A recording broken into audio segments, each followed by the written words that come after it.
get low when the whistle go.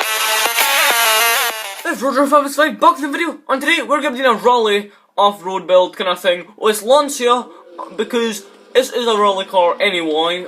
It's just one of the most iconic keens, but I found out you can do a lot of customization in this thing, so we're going to be doing that today in making it good off-road. Mainly the look side of it, because looks are no better, but oh well. But anyway, let's see here. So we've got quite a few bumpers. We've got a few Lancians, then the Forshine, but obviously the Forshine's rubbish.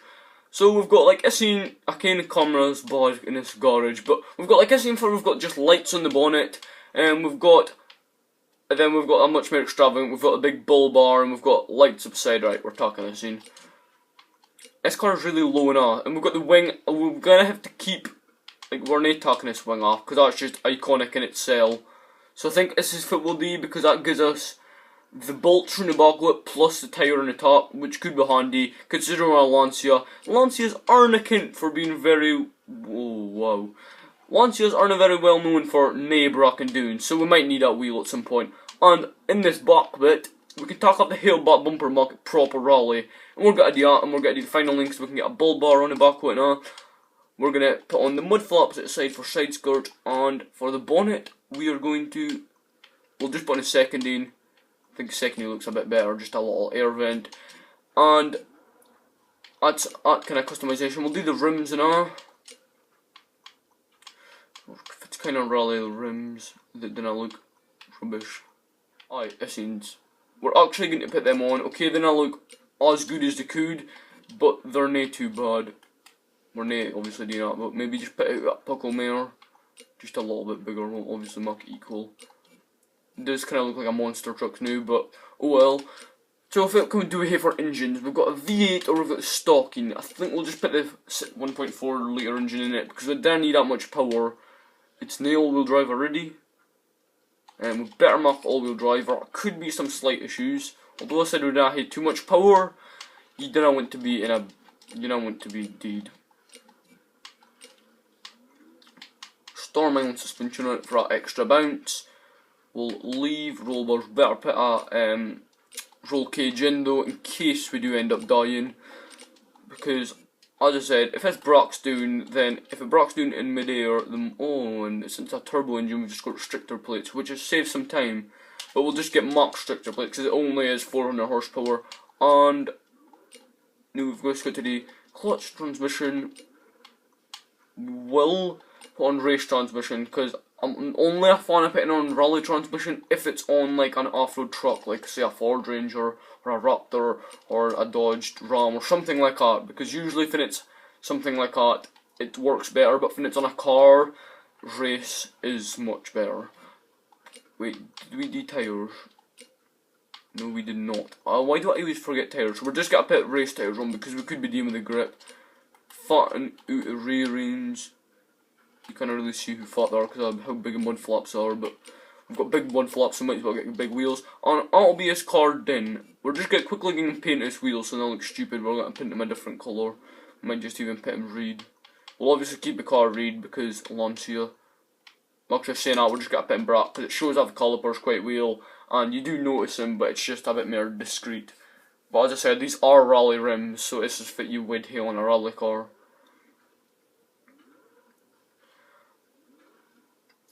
Xbox is tucking away, let's save it, like. Right, let's get out and here drive this thing. Oh wait, we forgot to tune it. No, wrong in. No, wrong in again. Tune, thank you. Right, obviously lowered tyre pressure, quite a bit lowered. Gears, and I came about just now, maybe sort of that for. Kind of make it any softer ride heights thingy. It's completely soft there. Make it even softness.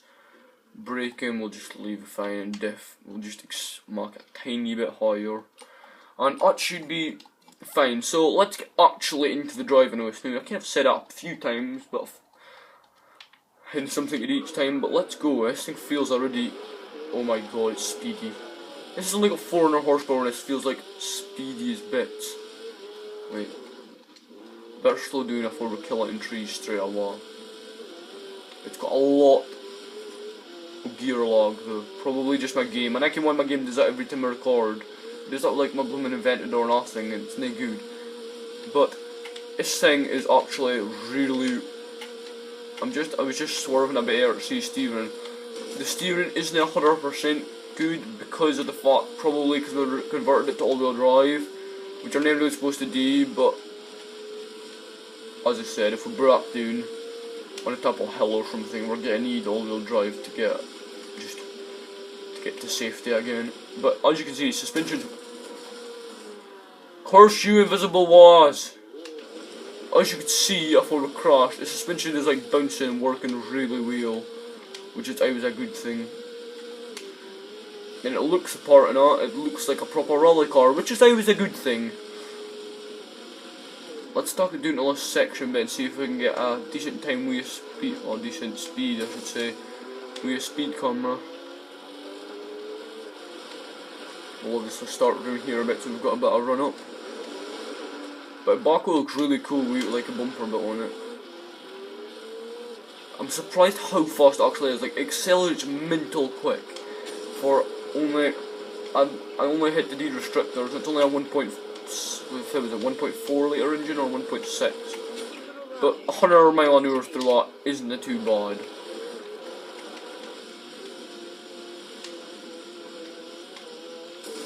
Oh, I thought I was getting through that bit, but apparently no.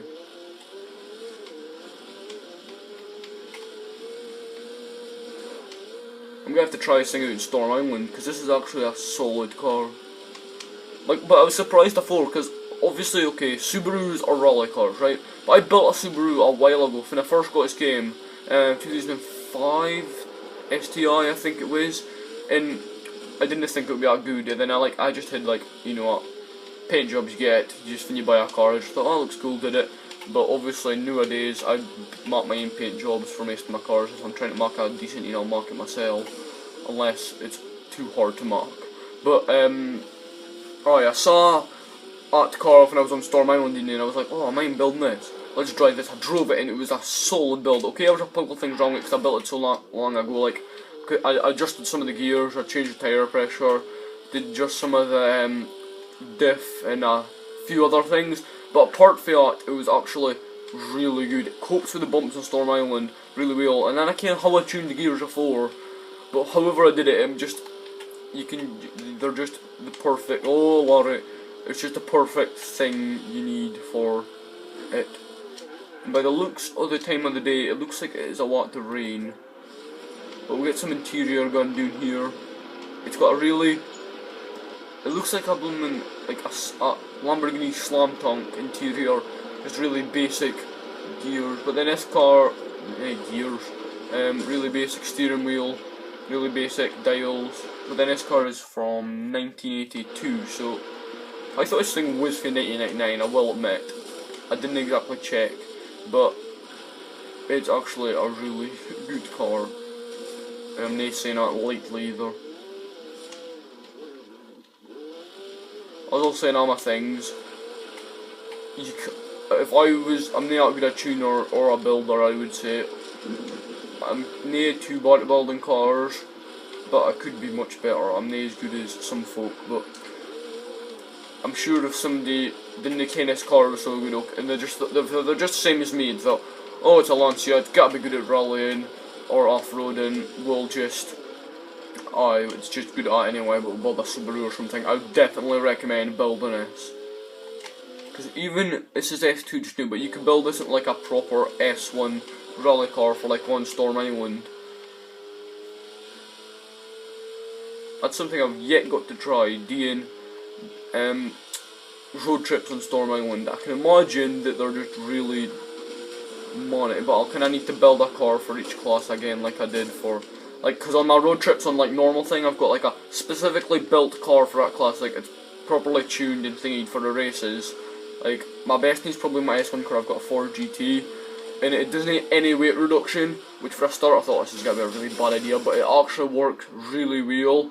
Because of the fact it's got no weight reduction, it brakes a lot better because of the weight going towards it, and it can get into the corners. Like, you can sweep through corners without a problem in it because of the weight. Like, it doesn't slide about in the corners, it's just solid through the corners. Which I kind of say same for this thing, but I don't know how it ended up in Nice streets. But it does help a lot of understeer on here, I do have to admit. But as I say, that is fate. That is my personal fault for converting it. I would say, even if you drove this thing in rear-wheel drive at this things, I would say it was good. Because, okay, the acceleration maybe wouldn't be as good, but it only does have 400 horsepower, so it's not going to be too much of a problem for spinning out. Because you're going to be off-road anyway. Get some slides going. My game's just turned really dull. I hate this time, like when the game's really, it's like raining but it's not raining. Well, it is because my windscreen wipers are going. Oh, hear that turbo. I didn't even mind put it. Did I even put a turbo on it? I must have.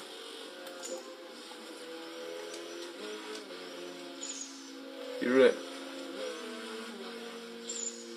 I don't know if you can hear it, but I can't. It's just like a little squeak. But I keep on going on a road for some reason, and it's not even natural for me to go on the road because I've been off-roading a lot.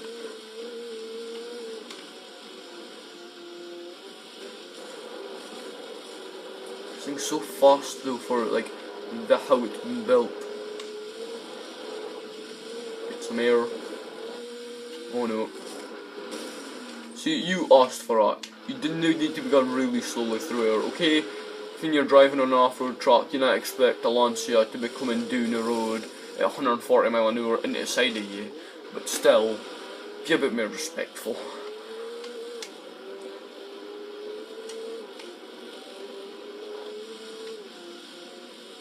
Oh, well. But I think we'll end off this video here. This video is now been that long, I don't think. Okay, maybe it has. It's been 12 minutes already, apparently. It doesn't feel that long to me. But, we'll just end the video here. And I just want to say thank you very much for watching. And for me on the solid Lancia, I think. Oh, it's a Stradale, if ever it's called. 10-4.